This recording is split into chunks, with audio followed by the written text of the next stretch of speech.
Hozir mana 170 yuryapti aka gazda. Germaniyaning avtobanida ketyapmiz. Ko'rishingiz mumkin, mashinamiz gazda, metanda yuryapmiz. Mashinada 4 ta odam bor, yuklar bilan. Tezligimiz 170. Mana hozir pandamiz 12 gradusda turgan edi.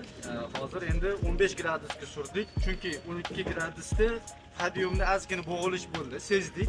Shuni hisobiga biz 15 gradusga surdik. Hozir endi yurib tekshirib ko'ramiz. Mana 100% metanda ketyapmiz, gazda mashinamiz. Italyanskiy оборудование qo'yilgan bu mashinaga. Umuman muammo yo'q, mana ko'rishingiz mumkin, siltalab qolishlari, tortmay qolishlari umuman hech qanaqa muammosiz. Bu mashinamizni biz Italiyaga injenerlarga olib kelganmiz, darabotka qilishga.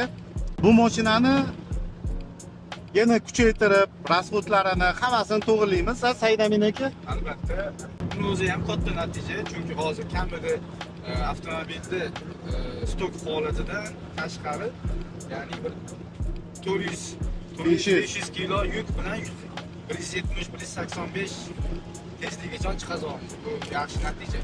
Endigi sinovimizni konditsionerni o'chirib qo'ydim. Mana konditsioner o'chib. Mashinamizdan ko'ramiz tezligini nechigacha chiqadi. Mashinamiz mana 180 ga почти chiqdi.